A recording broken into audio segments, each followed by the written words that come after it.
Bab 11. Keselamatan dan etika.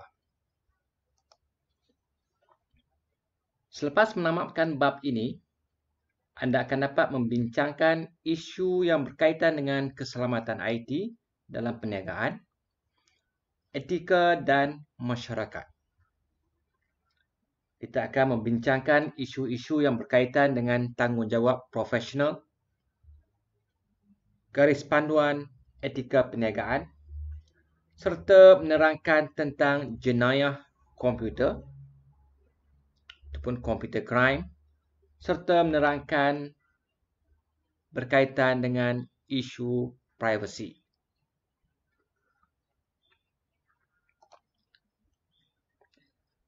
Penggunaan teknologi maklumat dalam perniagaan telah memberi pengaruh besar pada masyarakat. Ia merupakan cabaran utama ke atas keselamatan, etika dan kesan kepada masyarakat.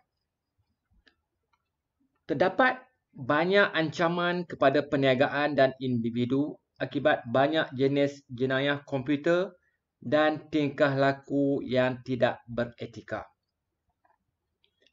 Bab ini akan mengkaji pelbagai kaedah yang digunakan oleh perniagaan dan individu untuk menguruskan keselamatan dan integriti sistem perniagaan mereka.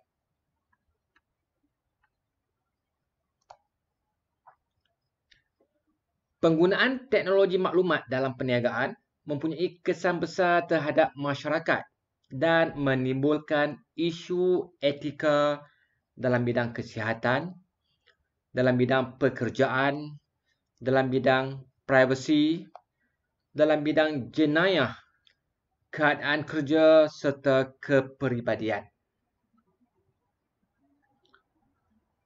Adalah penting untuk memahami bahawa teknologi maklumat mempunyai hasil yang bermanfaat serta kesan yang merugikan terhadap masyarakat dan orang setiap bidang ini.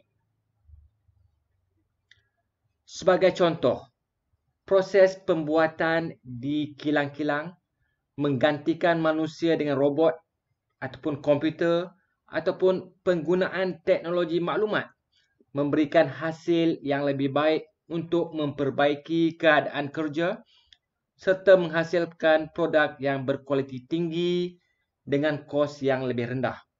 Tetapi ianya memberi kesan buruk untuk manusia kerana ia akan menghilangkan pekerjaan. Oleh itu, etika penggunaan teknologi maklumat dalam bidang ini harus diketengahkan dan diikuti untuk meminimalkan kesan buruk dari aplikasi perniagaan teknologi maklumat dan mengoptimumkan kesannya yang bermanfaat. Jadi, apakah maksud etika? Jadi, etika merupakan prinsip moral atau nilai-nilai akhlak ataupun adat sopan santun yang menjadi pegangan seseorang individu atau sesuatu kumpulan manusia.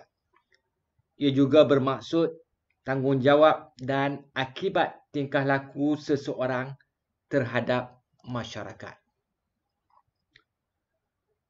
Manakala etika perniagaan pula ialah berkaitan dengan persoalan etika seorang pengurus dalam membuat keputusan berkaitan urusan perniagaan.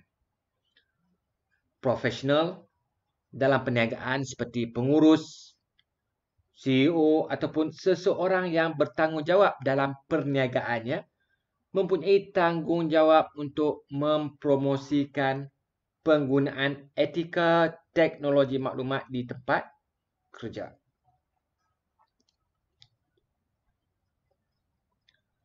Rajah ini menggariskan beberapa kategori asas isu etika perniagaan. Ini termasuklah equity, hak ataupun rights, honesty ataupun kejujuran, dan praktis oleh pihak korporat. Teknologi maklumat telah menyebabkan kontroversi etika dalam urusan hak harta intelek, privasi pelanggan dan pekerja, keselamatan maklumat syarikat dan keselamatan tempat kerja. Oleh itu, bagaimana pengurus dapat membuat keputusan yang beretika ketika berhadapan dengan masalah perniagaan tersebut. Beberapa alternatif penting berdasarkan teori tanggungjawab sosial korporat ataupun CSR dapat digunakan seperti stakeholder theory dan juga social contract theory. Satu lagi etika penting berkaitan dengan etika penggunaan sebarang bentuk teknologi ialah etika teknologi. Terdapat 4 prinsip etika teknologi yang boleh digunakan sebagai keperluan asas etika yang harus dipatuhi oleh syarikat untuk membantu menilai potensi bahaya atau risiko penggunaan teknologi maklumat dan sistem maklumat dalam perniagaan, iaitu proportionality ataupun pengkadaran, informed consent ataupun persetujuan, justice ataupun keadilan, dan akhir sekali adalah minimize risk, iaitu meminimalkan risiko. Proportionality ataupun pengkadaran bermaksud hasil yang diperolehi oleh teknologi mestilah dapat melangkau kelemahan teknologi tersebut, iaitu kebaikan yang dicapai oleh teknologi mesti melebihi bahaya atau risiko. Sepatutnya tidak mempunyai alternatif lain atau mempunyai kelebihan yang dapat dibandingkan dengan kelemahan atau risiko. Berkaitan dengan informed consent, iaitu bermaksud mereka yang menerima teknologi haruslah memahami dan menerima kesan tersebut. Manakala justice ataupun keadilan pula bermaksud manfaat ataupun faedah dan kelemahan teknologi haruslah ditanggung bersama-sama. Akhir sekali, prinsip etika teknologi adalah minimize risk, iaitu di mana teknologi itu harus dilaksanakan untuk mengurangkan risiko yang tidak diingini.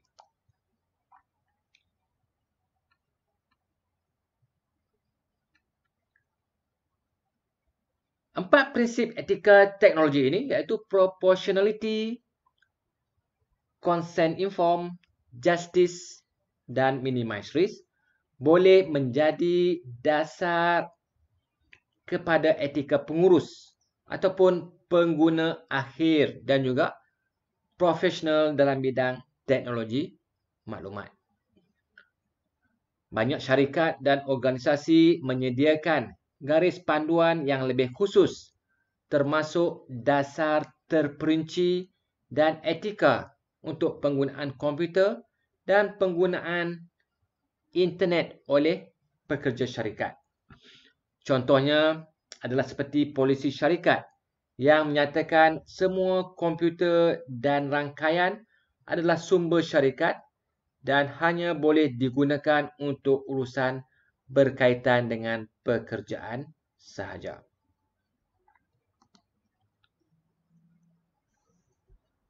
Rajah ini adalah contoh kod tingkah laku profesional bagi Persatuan Profesional Teknologi Maklumat ataupun Association of IT Professional ataupun AITP, iaitu sebuah organisasi profesional dalam bidang pengkomputeran.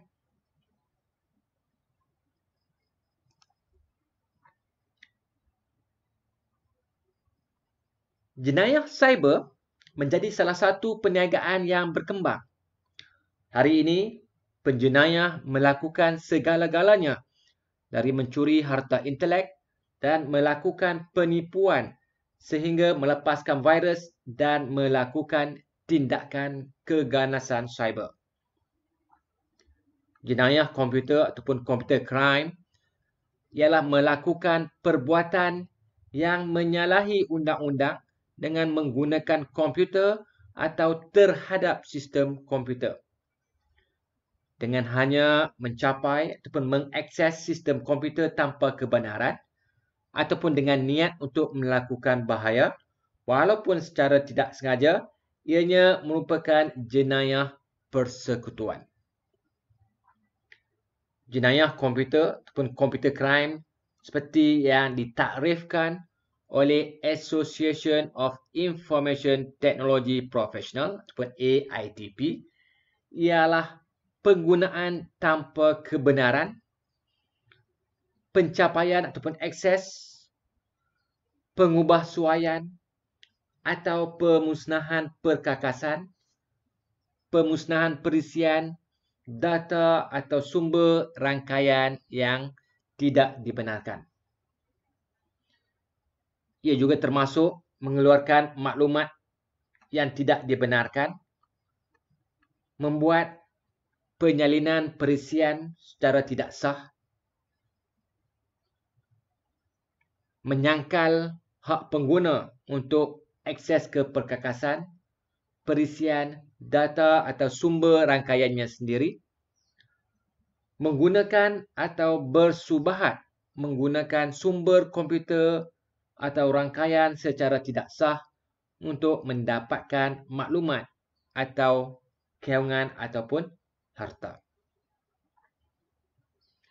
Terdapat beberapa jenis jenayah komputer iaitu seperti hacking ataupun menggodam, cyber theft, cyber terrorism, unauthorized use at work ataupun penggunaan yang tidak dibenarkan sewaktu bekerja,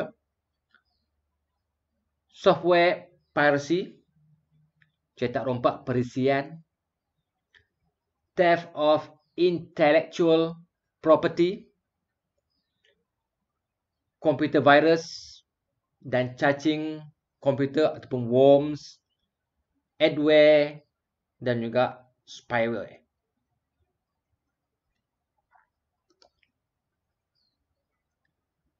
Hacking ataupun menggodam adalah penggunaan komputer yang obsesif ataupun keterlaluan daripada pencapaian yang tidak dibenarkan ataupun tidak sah melalui sistem rangkaian komputer. Orang yang menggodam sistem komputer dikenali sebagai hacker ataupun penggodam. Jadi penggodam ini boleh menjadi terdiri dari orang luar atau pekerja syarikat sendiri yang menggunakan internet dan rangkaian lain untuk mencuri atau merosakkan data dan program. Ada juga penggodam yang hanya melakukan pemecahan dan masuk ke dalam sistem rangkaian, mencapai sistem komputer dan membaca beberapa fail, tetapi tidak mencuri atau merosakkan apa-apa sistem komputer ataupun sistem fail.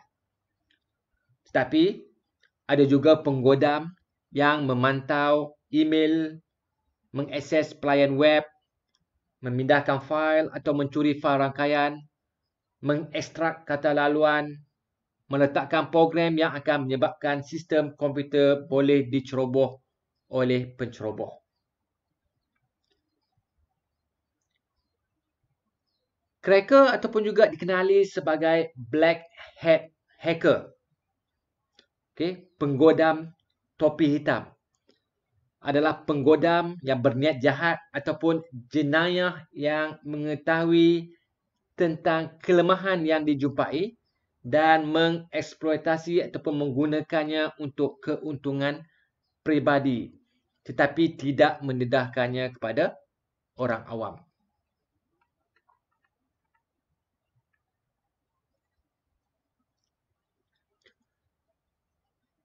Banyak jenayah komputer melibatkan pencurian wang. Majoritinya adalah melibatkan pekerja ataupun orang dalam yang mengubah pangkalan data komputer untuk menutup jejak pekerja yang terlibat. Jadi kebanyakan serangan pencuri cyber ataupun cyber theft ini berlaku melalui internet dan kebanyakan syarikat tidak mendedahkan bahawa mereka telah menjadi sasaran atau mangsa jenayah cyber kerana mungkin akan menyebabkan pelanggan takut dan boleh menjejaskan pemegang saham syarikat.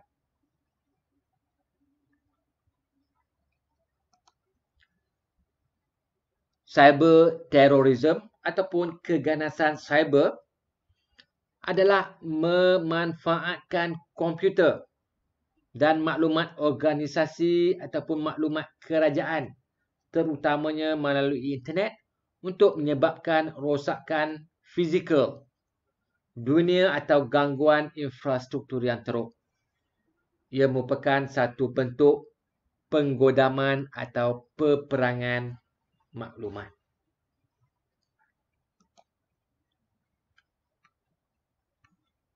Penggunaan sistem dan rangkaian komputer yang tidak dibenarkan ataupun tidak sah adalah merujuk kepada pencuri masa dan juga sumber pejabat, iaitu seperti membuat urusan peribadi, melakukan urusan kewangan peribadi, bermain video game ataupun menggunakan internet dan rangkaian komputer pejabat dengan cara tidak sah.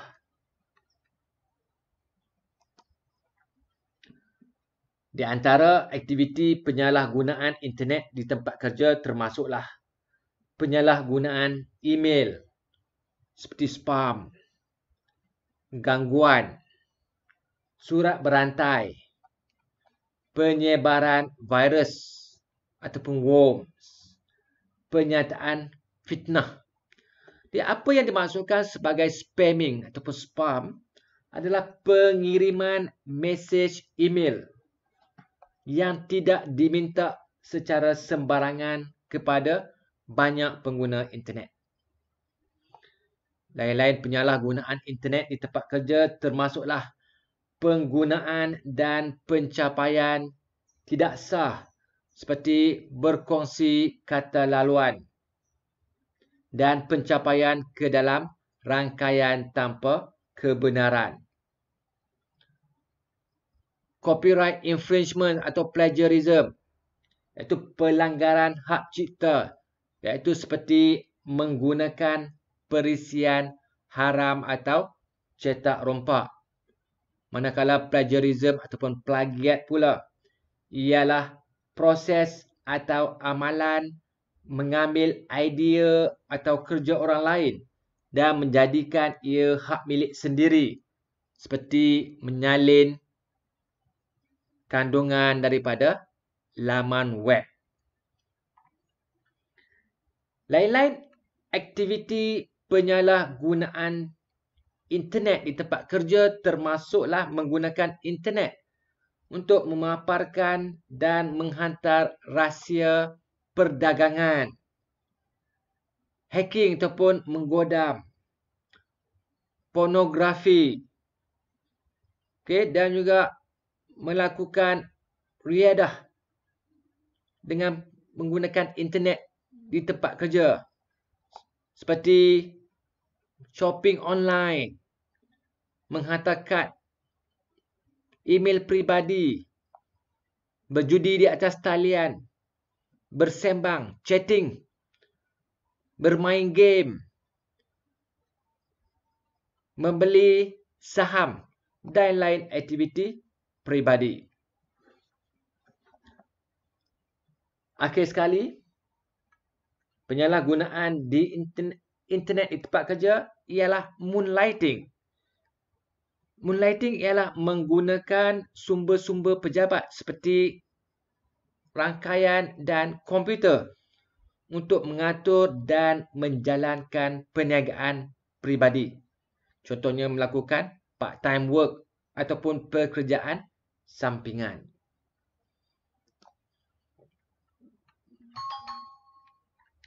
Bagi memantau penggunaan sistem dan rangkaian komputer yang tidak dibenarkan ini, organisasi boleh menggunakan sniffers, iaitu perisian pemantauan rangkaian ataupun network monitoring software.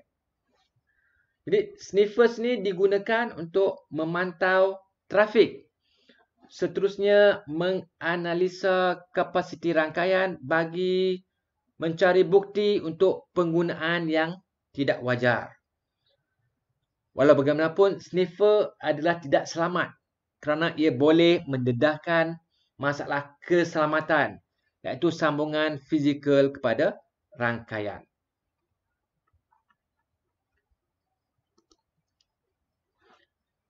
Jenayah komputer seterusnya adalah software piracy ataupun lanun perisian ataupun cetak rompak. Software piracy ialah menyalin program tanpa kebenaran. Penyalinan tidak sah adalah haram ataupun tidak dibenarkan kerana perisian adalah harta intelek yang dilindungi oleh Undang-Undang Hak Cipta dan Perjanjian Pelesenan Pengguna ataupun User Licensing Agreement. Dalam kebanyakan kes, pembelian pakej perisian komersial adalah di mana individu membuat pembayaran untuk melesenkan penggunaannya. Namun, ada juga syarikat yang membayar lesen bagi membenarkan beberapa salinan dibuat untuk kegunaan kerja syarikat, iaitu dengan membeli site licenses. Alternatif lain untuk membuat salinan perisian kepada pengguna lain adalah dengan menggunakan perisian shareware ataupun perisian public domain. Shareware merupakan perisian yang dilindungi hak cipta yang boleh diedarkan secara percuma untuk tempoh tertentu ataupun tempoh percubaan. Tetapi sekiranya ingin terus menggunakannya, pengguna perlulah membayarnya. Contoh perisian shareware adalah seperti WinZip, Qt FTP dan GetRight. Manakala perisian public domain pula adalah perisian yang tidak dilindungi oleh hak cipta dan boleh disalin oleh sesiapa sahaja.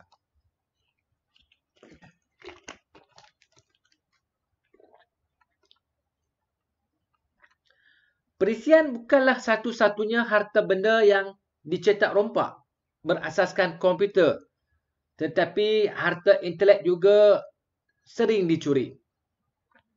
Harta intelek merujuk kepada hasil ciptaan eksklusif manusia atau karya kreatif yang terkandung dalam bentuk fizikal seperti karya muzik, sastra dan artistik, penemuan dan inovasi, perkataan, frasa, simbol dan reka bentuk di mana haknya diiktiraf. Pencuri harta intelek berlaku dalam bentuk pelanggaran bahan hak cipta seperti muzik, video, gambar, artikel, buku dan lain-lain penulisan karya. Bahan versi digital di internet dengan mudah boleh di-capture ataupun di-download ataupun di-save oleh sistem komputer, kemudian dikongsi di internet ataupun disebarkan melalui email. Melalui perkembangan teknologi rangkaian peer-to-peer telah menjadikan hak cipta digital mudah dicetak rompak serta berpindah milik seperti jual beli ataupun digunakan tanpa izin. Untuk mengurangkan kecurian harta intelek seperti muat turun muzik dan video yang tidak sah, penerbit telah menawarkan muzik dalam talian dengan harga yang lebih murah. Jenis-jenis harta intelek adalah seperti copyright, trademarks ataupun patents. Copyright atau hak cipta ialah satu bentuk perlindungan yang diberikan oleh karya asal pengarang. Ia meliputi kedua-dua karya yang diterbitkan dan tidak diterbitkan seperti buku, perisian komputer dan juga muzik. Manakala trademarks ataupun cap dagangan pula ialah tanda ataupun reka bentuk ataupun ungkapan yang dapat dikenali yang membezakan produk atau perkhidmatan peniaga tertentu dari produk atau perkhidmatan yang serupa dengan peniaga lain ataupun pedagang lain seperti reka bentuk perindustrian. Manakala patents pula adalah hak pencipta untuk mengecualikan orang lain daripada membuat ataupun menggunakan, menjual dan mengimport ciptaan atau perlaksanaan sesuatu idea untuk tempoh masa yang tertentu seperti alat-alat baru.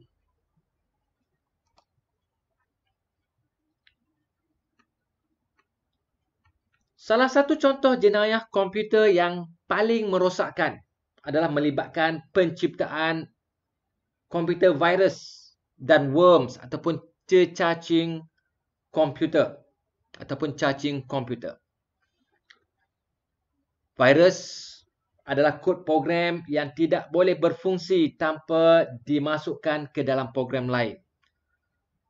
Manakala worms atau cacing adalah program yang berbeza yang boleh bergerak dan menyebar sendiri, bukan hanya dari fail ke fail, tetapi dari komputer ke komputer melalui internet dan perkhidmatan dalam talian seperti email ataupun melalui lampiran fail.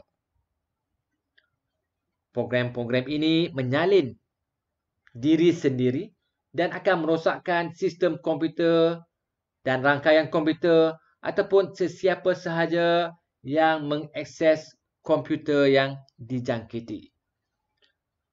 Virus komputer atau cacing boleh menyebabkan kemusnahan, memaparkan mesej lucu atau memusnahkan kandungan peranti setoran.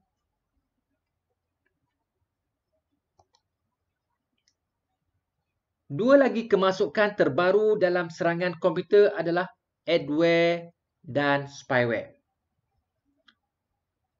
Adware iaitu Advertising Supported Software merupakan perisian yang memaparkan secara automatik atau memuat turun bahan iklan seperti spanduk atau pop-up yang timbul tanpa persetujuan apabila pengguna berada dalam talian ataupun secara online.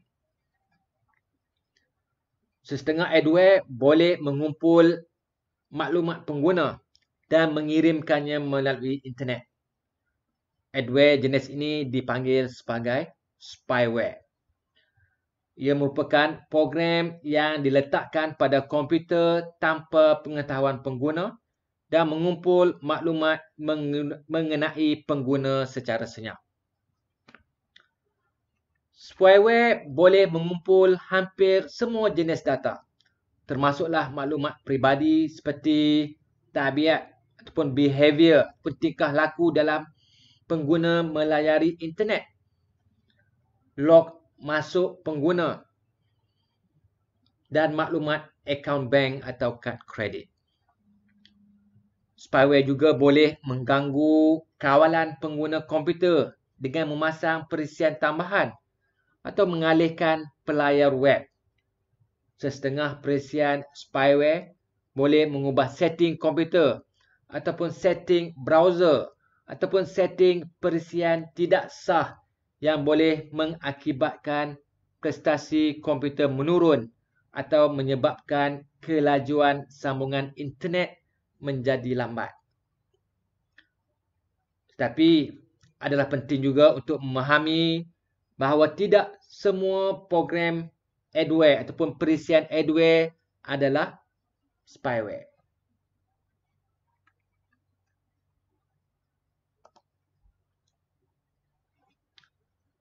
Kekuasaan teknologi maklumat dalam menyimpan dan mendapatkan maklumat boleh memberi kesan negatif terhadap hak privasi untuk individu. Contoh beberapa isu berkaitan privasi termasuklah violation of privacy ataupun pelanggaran hak privasi individu, identity theft ataupun kecurian identiti, computer monitoring ataupun stalking, iaitu pemantauan komputer ataupun melakukan pengintipan, fraud ataupun penipuan, computer matching ataupun pemadanan komputer, dan unauthorized access of personal file ataupun pencapaian fail peribadi yang tidak dibenarkan.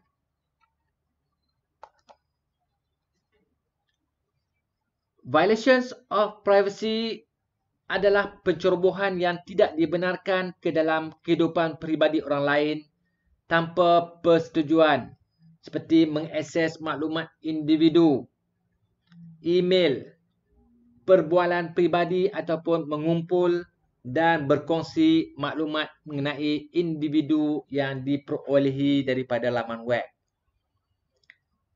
Identity theft pula adalah amalan penipuan menggunakan nama dan maklumat peribadi orang lain untuk mendapatkan akses kepada harta atau mendapatkan pujian atau kredit ataupun faedah-faedah lain dengan menggunakan nama orang itu, seperti mencuri identiti seseorang untuk mendapatkan kredit, pinjaman dan lain-lain. Computer monitoring atau stalking adalah memantau aktiviti seseorang pengguna komputer dengan memberi perhatian secara senyap. Contohnya, sentiasa mengikuti perkembangan individu dalam media sosial seperti menggunakan perisian Twitter ataupun aplikasi Twitter dan juga aplikasi Facebook. Fraud pula adalah penipuan yang disengajakan ataupun trik yang dibuat untuk keuntungan peribadi atau merosakkan individu lain. Computer matching pula ialah menggunakan maklumat pelanggan yang diperolehi dari banyak sumber untuk memasarkan perkhidmatan perniagaan tambahan ataupun perniagaan. Unauthorized access of personal file, iaitu yang merujuk kepada individu yang mendapat akses ke data ataupun mencapai rangkaian ataupun titik akhir endpoint itu terhadap peranti-peranti ataupun aplikasi tanpa izin dan mencapai fail peribadi yang tidak dibenarkan. Jadi bagaimanakah kita melindungi privasi di internet? Jadi terdapat banyak cara untuk melindungi privasi di internet, iaitu jangan post maklumat peribadi di internet. Okay, seperti mendedahkan data peribadi. Contohnya tarikh lahir, minat. Kita letakkan pada profil pengguna seperti setting profil dalam laman web ataupun dalam Facebook. Okay. Kita juga boleh melindungi privasi kita dengan menggunakan kaedah penyulitan dalam aplikasi email. Ataupun kita boleh post dalam news group tanpa meletakkan nama pengirim ataupun nama sebenar. Kita boleh letakkan sebagai anonymous. Kita juga boleh meminta ataupun mohon daripada internet service provider, penyedia perkhidmatan. Contohnya dari TMNet, supaya tidak menjual nama ataupun maklumat kita ke penyedia mail ataupun ke pegawai pemasaran. Kita perlu sentiasa mengemaskinikan sistem peroperasian serta menggunakan perisian firewall dan perisian antivirus yang terkini. Kita juga boleh melakukan transaksi hanya dengan perniagaan yang berreputasi ataupun yang boleh dipercayai sahaja.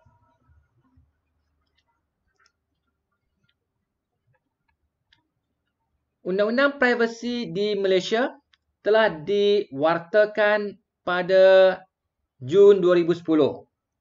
Pada 15 November 2013, Akta Perlindungan Data Peribadi 2010 PDPA berkuat kuasa di Malaysia dengan matlamat untuk melindungi data peribadi individu berkenaan dengan transaksi komersial. Akta ini terpakai bagi mana-mana orang yang mengumpul dan memproses data peribadi berkaitan dengan transaksi komersial.